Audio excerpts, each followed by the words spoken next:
生物咧都有一個尋找理想居所或者居住環境嘅一個嘅傾向嘅。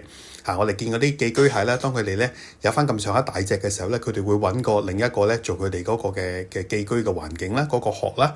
咁啊或者咧啲雀仔佢哋咧到季節要轉換嘅時候咧，佢哋就會遷移啦。所以呢排咧係遷移嘅季節。所以我就香港咧見到好多嘅候鳥咧，係喺唔同嘅地方有機會見到嘅。咁人都係嘅，即係我哋去想揾一個理想環境嘅時候咧，我哋可能會搬屋啦，又或者係會移民啦，甚或咧可能係被逼嘅話咧，就係一啲嘅走難啊、逃難咁樣啦。咁但係若果我哋冇法子走，例如係我哋已經太習慣有一種嘅慣性留喺度嘅話，咁啊點算咧？但係我哋又發覺真係唔掂喎，咁又點算咧？咁樣嚇。咁今日嘅經文詩篇120篇就係詩人嘅一個嘅覺悟啊。佢喺急難嘅裏邊，因為咧佢發覺佢居住嘅環境咧非常嘅惡劣。我諗呢個唔係突然間嘅發現嘅，佢知道嘅。佢係寄居喺米設，住喺基達嘅帳棚，即係一啲咧好惡劣啦，同埋咧係對佢哋好唔友善。甚至係一啲咧好陌生嘅環境，佢哋係發覺格格不入嘅。不過佢已經太習慣住喺呢一度啦。經文話我哋同住得太久，可能咧佢已經係習慣咗呢個環境啦。佢覺得以為係好 OK 啦咁樣。有另外一啲嘢吸引咗佢咧。嗰啲嘅説謊嘅嘴唇、詭詐嘅舌頭，可能咧佢都有份一齊去傳呢啲咁樣嘅説話。佢都係習慣咗呢一種嘅生活方式，甚至咧嗰啲嘅謊話、嗰啲嘅謊言咧，佢自己信埋一份都唔頂嘅。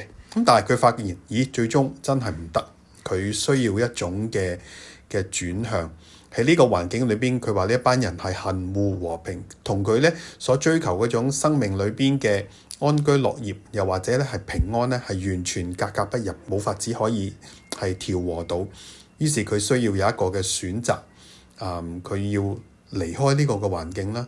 當然唔係個個都可以好似當年嘅以色列人咁樣可以離開埃及，大規模咁樣咧係搬去另一個嘅居住環境。咁但係咧 at least 起碼我哋都要向呢個嘅世界，向呢個唔友善嘅環境咧，要講聲唔該謝謝。我哋需要有一種嘅轉向，我哋需要咧有一個係唔得啦，我要停止，唔可以再係咁啦。我哋有個咁樣嘅決定我哋要求俾人哋行開係讓條路俾我行啊。咁當然呢個動作咧係可以會惹起好大嘅不滿周圍嘅人可能覺得你反而係好唔友善或者咧你好似即係做壞個事甚至講得俗啲你搞串咗個 party 咁樣當你唔係認同嗰種嘅生活方式、嗰種嘅睇法嘅時候。咁但係即使我哋冇法子喺肉身嘅裏邊出走嘅話咧，我哋心靈都起碼一定需要有一個咁樣嘅決定。我哋要有一個決定話我哋離開。就好似詩篇第1篇咁樣同我哋講我哋係不從惡人嘅計謀，不站罪人嘅道路，不坐褻慢人嘅座位。我哋需要咧向呢個世界説不我哋向世界説不，但係要向神説是嘅話咧，我哋就更加需要我哋喺上帝嘅律法、上帝嘅話語、上帝嘅同在、上帝嘅靈嘅當中繼續去生活，俾我哋有智慧。我哋唔係下下都衝埋去，唔係下下都硬碰硬。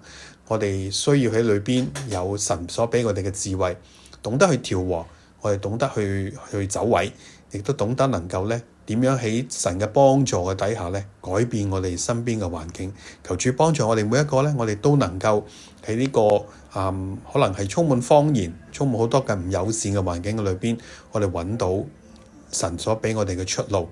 我哋唔係繼續嘅慣性地、習慣地留喺一個咁樣嘅地方。求主幫助。